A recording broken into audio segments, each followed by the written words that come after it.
Secara masuknya Islam di Kerajaan Aceh. Secara masuknya Islam di Kerajaan Aceh merupakan bagian penting dalam sejarah Nusantara. Tanda awal masuknya agama Islam ke wilayah Aceh dapat ditelusuri dari catatan sejarah yang mencatat kehadiran sebuah kapal asing pada tahun 173 Hijriah atau 789 Masehi. Kapal tersebut berasal dari Teluk Kambai atau Gujarat, India, dan singgah berlabuh di Bandar Perlak.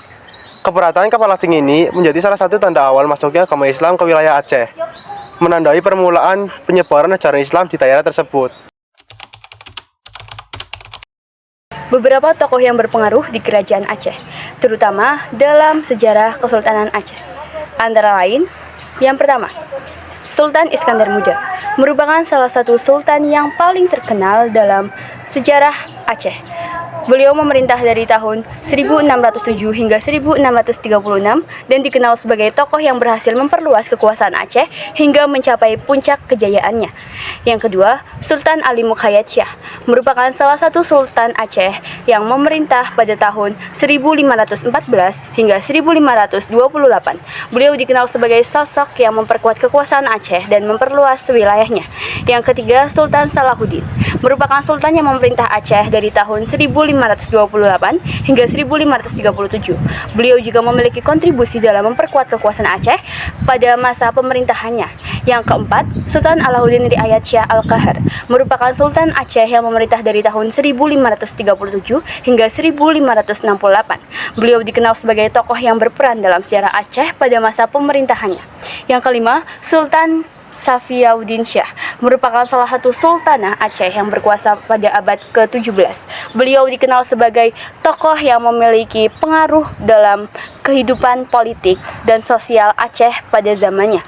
Yang keenam, Sultan Ismail Muda merupakan sultan Aceh yang memerintah dari tahun 1607 hingga 1636.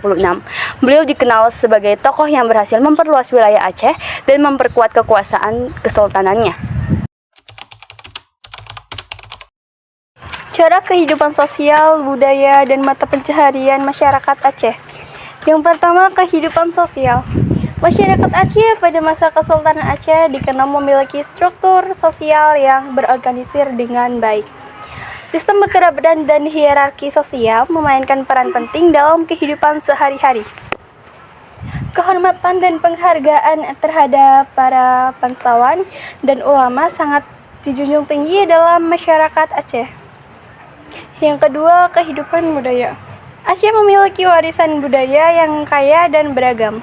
Seni dan budaya Aceh mencakup seni musik, tari tradisional, seni uki, dan seni mempersembahkan lainnya. Keberadaan seni dan budaya ini menjadi bagian integral dan identitas masyarakat Aceh dan turut memperkaya kehidupan budaya di wilayah tersebut. Dan yang ketiga, mata pencaharian. Mata pencaharian masyarakat Aceh pada masa Kesultanan Aceh didasarkan pada sektor pertanian, perdagangan, dan perikanan. Aceh dikenal sebagai pusat perdagangan rempah-rempah dan hasil bumi lainnya, yang menjadikannya aktivitas perdagangan sebagai salah satu mata pencaharian utama bagi penduduk Aceh. Selain itu, sektor perikanan juga memainkan peran penting dalam perekonomian Aceh. Peninggalan sejarah Kerajaan Aceh menjadi saksi bisu dari kejayaan dan keberlanjutan peradaban di wilayah tersebut. Dan berikut peninggalan sejarah Kerajaan Aceh. 1. Masjid Raya Baitur Rahman. Masjid ini merupakan salah satu simbol keagamaan dan kebudayaan. Masjid Raya Baitur Rahman terletak di pusat kota Banda Aceh dan menjadi salah satu masjid tertua dan terbesar di Aceh. 2. Banteng Indrapatra. Benteng ini merupakan peninggalan sejarah yang dibangun pada masa Kesultanan Aceh. Berfungsi sebagai pertahanan dari serangan musuh dan menjadi bagian integral dari struktur pertahanan Kesultanan Aceh. 3. Makam Sultan Iskandar Muda. Salah satu sultan terkenal dari Kesultanan Aceh, merupakan situs bersejarah yang menjadi tempat ziarah dan penghormatan bagi masyarakat Aceh. Makam ini menjadi simbol kekuasaan dan keberanian Sultan Iskandar Muda dalam memperluas wilayah. 4. Museum Aceh merupakan tempat yang menyimpan koleksi artefak dan benda-benda bersejarah. Museum ini menjadi saksi dari kekayaan budaya dan sejarah Aceh. yang perlu dilestarikan dan dipelajari oleh generasi mendatang.